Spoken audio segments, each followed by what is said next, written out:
Hi friends, welcome back to my channel. அனைவருக்கும் மிகப்பெரிய வணக்கம். இன்றைக்கி எதை பற்றின வீடியோ அப்படின்னு சொல்லி பார்த்தீங்கன்னா, உங்களுடைய கர்ப்பம் 8-9 மாதங்களை எட்டியும் டாக்டர் குழந்தையோட தலை இன்னும் திரும்பலை அப்படின்னு சொல்லிட்டாங்கன்னா, நீங்கள் ஒரு வித பயத்துலையும் பதட்டத்துலையும் இருக்கிறதுக்கு வாய்ப்பு இருக்குது. பல பேருடைய கர்ப்பத்தில் குழந்தை கடைசி வாரத்தில் கூட தலை திரும்பி உங்களோட பெல்விக்குன்னு சொல்லக்கூடிய இடுப்பெலும்பில் உட்கார்றதுக்கு வாய்ப்பு இருக்குது. இன்றைக்கி இந்த வீடியோவில் குழந்தையோட தலை ஏன் திரும்பாமல் இருக்குது, இயற்கையாக திரும்புறதுக்கு என்னென்ன விஷயங்கள் பண்ணணும், குறிப்பாக 7 நாட்களுக்குள்ளே திரும்புறதுக்கு வாய்ப்பு இருக்குது, அந்த மாதிரியான சூப்பர் டிப்ஸஸும் சொல்லியிருக்கேன். அதே மாதிரி எந்த நேரத்தில் நீங்கள் என்ன மாதிரியான விஷயங்கள் ஏற்பட்டால் டாக்டரை உடனே பார்க்குறது அவசியம் அப்படின்றத பற்றி தெளிவான விளக்கம் இந்த வீடியோவில் இருக்குது. வீடியோ ரொம்ப பயனுள்ளதாக இருக்கும், கடைசி வரைக்கும் பாருங்கள். நம்ம சேனலை ஃபர்ஸ்ட் டைம் பார்க்குறீங்கன்னா சேனலை சப்ஸ்கிரைப் பண்ணிக்கோங்க அண்ட் பக்கத்தில் உள்ள பெல் ஐக்கனை கிளிக் பண்ணிக்கோங்க. இந்த வீடியோடைய டிஸ்கிரிப்ஷனில் பல பிளேலிஸ்ட் லிங்க் இருக்குது. டெலிவரி பெயின்ற ஒரு டைட்டில் இருக்கும், மறக்காமல் அதை பாருங்கள். உங்கள் டெலிவரி பற்றி நிறைய விஷயங்கள் நீங்கள் தெரிஞ்சுக்கிறதுக்கு ஹெல்ப்ஃபுல்லாக இருக்கும். கீழே டிஸ்கிரிப்ஷனில் தான் நிறைய லிங்க் கொடுத்துருக்கேன், பாருங்கள். ஓகே, வாங்க வீடியோக்குள்ளே போகலாம். ஃபர்ஸ்ட்டு, குழந்தை தலை திரும்பாமல் இருக்கிறதுக்கு பல காரணங்கள் இருக்குது. அதில் முக்கியமான சில காரணங்களை பார்க்கலாம். ஃபர்ஸ்ட்டுன்னு பார்த்தீங்கன்னா, உங்களுக்கு எது ஃபர்ஸ்ட் பேபியாக இருக்கிறதுக்கு வாய்ப்பு இருக்குது. ஃபர்ஸ்ட் ப்ரெக்னன்சியாக இருக்கிறப்ப குழந்தையோட தலை திரும்புறதுக்கு கொஞ்சம் டிலே ஆகிறதுக்கும் வாய்ப்பு இருக்குது.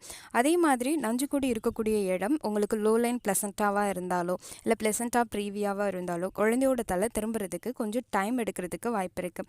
அதே போல் ஒரு சிலருக்கு கர்ப்பப்பையோடைய அமைப்பு வேறுபட்டு இருந்தால், கர்ப்பப்பையில் பல வடிவங்கள் அப்படிங்கிறது இருக்குது. பை கோஆர்டினேட், யூனி கோஆர்டினேட், ஒரு கொம்புடைய கர்ப்பப்பை அப்படிங்கிறது, இல்லை பிளவுபட்ட கர்ப்பப்பை அப்படிங்கிறது, இந்த மாதிரி நிறைய இருக்குது. இந்த மாதிரி கேசஸில் நீங்கள் ப்ரெக்னென்ட் ஆகியிருந்தால் கூட குழந்தை தலை திரும்புறதுக்கு டிலே ஆகிறதுக்கு வாய்ப்பு இருக்குது. அதே மாதிரி ஆம்னியாட்டிக் ஃப்ளூயிடோட அளவு அதிகமாகவோ இல்லை கம்மியாகவோ இருந்தால் உங்களுடைய குழந்தையோட தலை திரும்புறதுக்கு டிலே ஆகிறதுக்கு வாய்ப்பு இருக்குது. இதே போல் தான் ட்வின்ஸ் பேபியாக இருந்தாலும் சரி, இல்லை ட்ரிப்ளெட்ஸ், இந்த மாதிரி பேபிஸாக இருந்தாலும் குழந்தையோட தலை திரும்புறதுக்கு டிலே ஆகும்.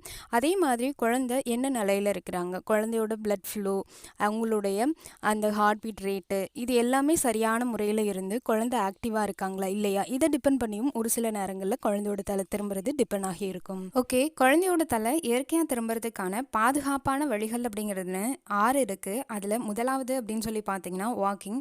இந்த வாக்கிங் பொறுத்த வரைக்கும் எல்லா உமன்ஸ்க்குமே, அதாவது ப்ரெக்னென்ட் லேடிஸ் எல்லாருக்குமே இது கம்ஃபர்டபுளான ஒரு எக்ஸசைஸ்ன்னு சொல்லலாம். நீங்கள் டெய்லி 20லேருந்து 30 நிமிடங்களாச்சும் வாக்கிங் அப்படிங்கிறத மேற்கொள்ளுங்க. இது ஒவ்வொரு ஆஃப்டர் ஃபுட்டுக்கு அப்புறமும் இருக்கிற மாதிரி பார்த்துக்கோங்க.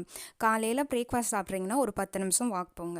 அதே மாதிரி மதியம் சாப்பிட்றீங்கன்னா 10 நிமிஷம் வாக் போங்க. வாக் போகிறதுனால என்ன ஆகும்னு கேட்டிங்க, உங்கள் உடம்புக்கு பிளட் சர்க்குலேஷன் நல்லா இன்க்ரீஸ் ஆகும், பெல்விக் மசில்ஸ் எல்லாமே ரெடியூஸ் ஆகும். அதாவது நல்லா டைட்டாக இருக்கக்கூடிய மசில்ஸ் எல்லாமே அப்படியே தளர்வடைய ஆரம்பிக்கும். குறிப்பாக டைஜஷன் ப்ராப்ளம், இல்லை எதுக்கழிப்பு வர்றது, நெஞ்சரிச்சல், இந்த மாதிரி பிரச்சனை வராமல் இருக்கும். குறிப்பாக 3rd ட்ரைமஸ்டரில் நீங்கள் இந்த மாதிரி விஷயங்களை ரெகுலராக பண்ணிகிட்டே இருக்கிறதுனால கர்ப்பவாய் இயற்கையாக ஓப்பன் ஆகிறதுக்கும் ஹெல்ப்பாக இருக்கும். ஒரு சிலருக்கு கர்ப்ப காலகட்டத்தில் பிபி பிரச்சனை, ப்ரெஷர் பிரச்சனை இருக்குது, சுகர் பிரச்சனை இருக்குன்னா உங்கள் டாக்டரை கன்சல்ட் பண்ணி நீங்கள் வாக்கிங் போகலாமா அப்படின்றத கேட்டுக்கோங்க. ஏன் இந்த விஷயத்த சொல்கிறேன்னா, சில பேருக்கு மயக்க உணர்வு அப்படிங்கிறது இருக்கும். லேசாக கொஞ்சம் தொலை நடந்தாலே தலை சுற்றல் வரும். அப்படி இருக்கிற பட்சத்தில் உங்கள் ஹெல்த் கண்டிஷனுக்கு ஏற்ற மாதிரி இருக்கிறது ரொம்ப அவசியம். டாக்டரை கன்சல்ட் பண்ணிக்கோங்க.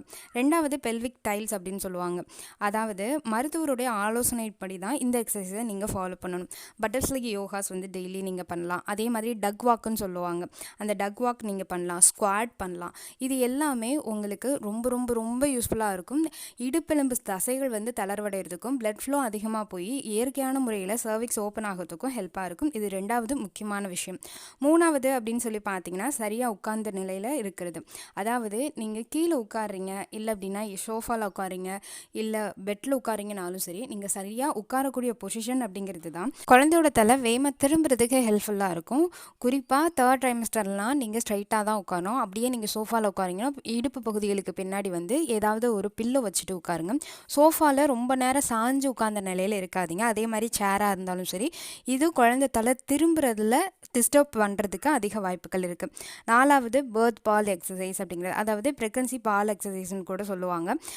ப்ரெக்னன்சி ஃபார் பால் எக்ஸசைஸ் இயற்கையாகவே பெல்விக் மசிலை ரொட்டேட் பண்ணி அதில் எக்ஸசைஸ் பண்ணுறதுனால பெல்விக் ஓப்பன் ஆகிறதுக்கும் பிளட் சர்க்குலேஷனுக்கும் குழந்தை தலை இயற்கையாக திரும்புறதுக்கும் ரொம்ப ஹெல்ப் பண்ணக்கூடிய ஒரே எக்ஸசைஸ் அப்படின்னா இந்த உங்களுடைய அந்த பால் எக்ஸசைஸ் அப்படிங்கிறது, அது ரொம்ப யூஸ்ஃபுல்லாக இருக்கும்.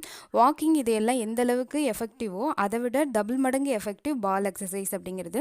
அண்ட் 5வது அப்படின்னு பார்த்தீங்கன்னா லெஃப்ட் சைட் ஸ்லீப் அப்படிங்கிறது. லெஃப்ட் சைடில் நீங்கள் தூங்குறப்ப குழந்தைக்கு திரும்பி படுக்கிறதுக்கு, புரண்டு படுக்கிறதுக்கு, அசைவுகளை வெளிப்படுத்துறதுக்கு நல்ல ஸ்பேஸ் கிடைக்கும். அதனால் வேகமாக அவங்க குழந்தையோட தலை திரும்புறதுக்கு அதிக வாய்ப்புகள் இருக்குது. அதனால் கர்ப்ப காலகட்டத்தில் குறிப்பாக 9th மந்த்லனா நீங்கள் லெஃப்ட் சைடில் தூங்குறத வழக்கமாக வச்சுக்கோங்க. 6வதுன்னு பார்த்தீங்கன்னா 37 வாரத்துக்கு பிறகு குழந்தையோட தலை திரும்பலை அப்படின்னா உங்கள் டாக்டர் என்ன சொல்கிறாங்களோ அதை ஃபாலோ பண்ணுங்கள். குறிப்பாக டாக்டர் எக்ஸ்டர்னலாக சவாலிக் வெர்ஷனுக்கு மாற்றுறதுக்கு முயற்சி பண்ணுவாங்க. அதாவது ஃபிசியோதெரப்பி அந்த மாதிரி நிறைய விஷயங்கள் தெரியும்னு நினைக்கிறேன். அந்த மாதிரி குழந்தையோடைய தலையை இயற்கையான முறையில் திருப்பலை அப்படின்னா அதை செயற்கையான முறையில் அவங்க திருப்புறதுக்கு ட்ரை பண்ணுவாங்க. அதுலேயும் திருப்பலை அப்படின்ற பட்சத்தில் தான் உங்களுக்கு சி செக்ஷன் போகிறதுக்கு வாய்ப்பு இருக்குது. மற்றபடி உங்களுடைய லாஸ்ட்டு அந்த டெலிவரி ஆகக்கூடிய அந்த வாரத்தில் கூட குழந்தை தலை திரும்புறதுக்கு வாய்ப்பு இருக்குது. அதனால் பெருசாக கவலைப்படாதீங்க. எப்போ நீங்கள் ஹாஸ்பிட்டல் உடனே போகணும் அப்படின்னு பார்த்தீங்கன்னா, பனிக்கூட நீர் உடஞ்சிச்சின்னா, ப்ளீடிங் ஏற்பட்டால், குழந்தையோட அசைவில் ஏதாவது குறைவு ஏற்பட்டாலோ, இல்லைன்னா கடுமையான வயிற்று வலி, பேக் பெயின் இருந்தால், தொடர்ந்து நீர் வெளியேறிட்டே இருக்குது, பார்வை மங்குது அப்படின்னாலும் சரி, நீங்கள் உடனே ஹாஸ்பிட்டல் போயிடுங்க. இது எல்லாம் அபாயத்தை குறிக்கக்கூடாது. அதே நேரத்தில் பிரசவத்தை குறிக்கக்கூடிய முக்கியமான அறிகுறிகள். எல்லா குழந்தைகளுமே ஒரே நேரத்தில் தலை திரும்பும் அப்படின்னு சொல்லி கேட்டிங்கன்னா கண்டிப்பாக கிடையாது. ஒரு சிலருக்கு 32 வாரத்தில் திரும்புதுன்னா ஒரு சிலருக்கு 37 வாரத்தில் கூட திரும்புறதுக்கு வாய்ப்பு இருக்குது. சில குழந்தைகள் பிரசவத்துக்கு ஒரு சில நாட்களுக்கு முன்னாடி தான் அவங்க குழந்தை தலையே திரும்புறதுக்கு ஆரம்பிக்கும். அதனால் பெரிதளவில் நீங்கள் இதை நினச்சி பயப்பட வேண்டிய அவசியம் கிடையாது. டாக்டர் என்ன சொல்கிறாங்களோ அதை நீங்கள் ஃபர்தராக நீங்கள் ஃபாலோ பண்ணிக்கோங்க. இந்த வீடியோவில் நான் சொன்ன தகவல் உங்களுக்கு பயனுள்ள வகையில் அமைஞ்சிருக்கும்னு நம்புகிறேன். வீடியோ பிடிச்சிருந்தா ஒரு லைக்கு, ஷேரை, கமெண்ட் பண்ணுங்கள். இது மாதிரியான ரெகுலர் அப்டேட் தெரிஞ்சுக்கிறதுக்கு நம்ம சேனலை ஃபாலோ பண்ணிக்கோங்க. இந்த வீடியோக்கு கீழே நீங்கள் எந்த வீக்காக இருந்தாலும் சரி, உங்களுடைய இந்த வார கர்ப்பத்தில் குழந்தை எப்படி இருக்கிறாங்க, என்ன சாப்பிட்ணும், சாப்பிடக்கூடாது, என்னென்ன விஷயங்கள்லாம் நீங்கள் ஃபாலோ பண்ணணும்னு டீட்டெயில் இன்ஃபர்மேஷனை கீழே டிஸ்கிரிப்ஷனில் pregnancy week series, pregnancy month series, pregnancy scan, pregnancy common fact, delivery பெயின்ன்ற டைட்டிலில் கொடுத்துருக்கேன். அந்த டைட்டில்லாம் விசிட் பண்ணி பாருங்கள். நிறைய தகவல்கள் உங்களையும் உங்கள் குழந்தையை பற்றி தெரிஞ்சுக்க முடியும். நார்மல் டெலிவரிக்கான டிப்ஸும் நிறைய இருக்குது. ரொம்ப யூஸ்ஃபுல்லாக இருக்கும். இந்த வீடியோக்கு கீழே சில ப்ரெக்னன்சி ப்ராடக்ட் டேக் பண்ணியிருக்கேன். வேணுங்கிறவங்க வாங்கிக்கோங்க. எல்லாருக்கும் எல்லாமும் கிடைக்கிறவன்ட்டு வேண்டிக்கிறேன். உங்களுடைய கர்ப்பகால பயணம் இனிதாக அமைய எனது வாழ்த்துக்கள். இந்த வீடியோ பார்த்தமைக்காக அனைவருக்கும் மிக்க நன்றி.